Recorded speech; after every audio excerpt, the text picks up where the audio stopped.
大家好，歡迎嚟到第3集嘅洞察世情。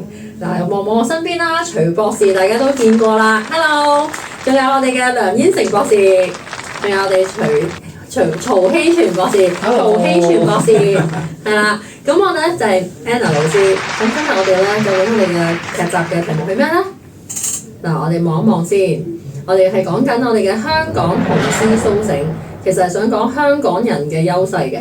咁我哋重尋香港優勢嘅時候啦，咁我哋又發覺到咧，其實我哋有咁多位博士喺度咧，都可以用唔同角度、唔同嘅方面去剖析香港究竟咧失落咗嘅係乜嘢咧？我哋又可以喺呢個時代入邊點樣可以更加揾翻我哋香港人嘅信心，同埋藉住呢一個嘅節目咧，亦都想鼓勵我哋香港人喺呢個優勢裏邊啦，或者喺呢個成個世界大局入邊咧，可以點樣發揮到我哋香港人嘅精神，我哋獅子山嘅精神。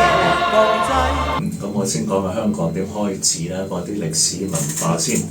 由香港開始咧，其實係基於一場不正義嘅戰爭啊，就係鴉片戰爭。即係話，如果有啲人去走私販毒，係一件係邪惡嘅事，係咪？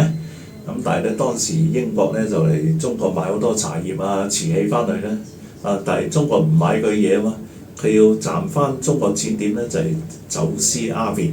喺邊度走私鴉片啊？就係伶仃洋啊！伶仃洋邊度啊？即係屯門出嚟嗰啲青山嗰一帶啊！咁啊，伶仃洋嗰啲鴉片船咧偷到去嗰度，又再撐艇入去賣鴉片咧，賺翻中國錢。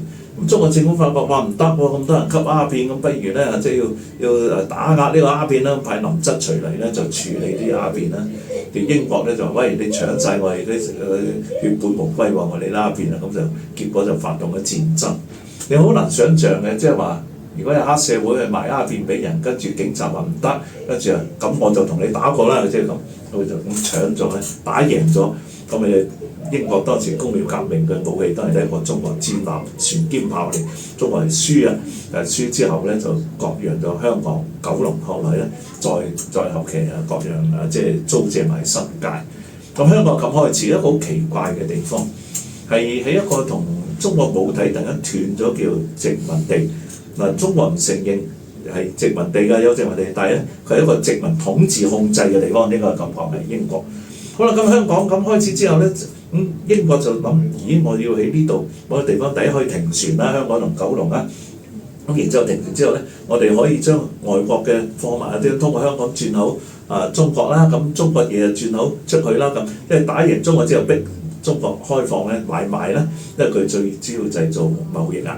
咁你搞呢啲貿易嘅時期咧，香港最先就成為一個轉口港。咁跟住咧就後來到日本侵略中國啊，咁啊打到亂晒之後咧，經過第二次大戰，戰後咧就英國及早翻嚟搶翻香港先啊，咁即係唔俾咧中國接收，咁然之後中國又國共內戰。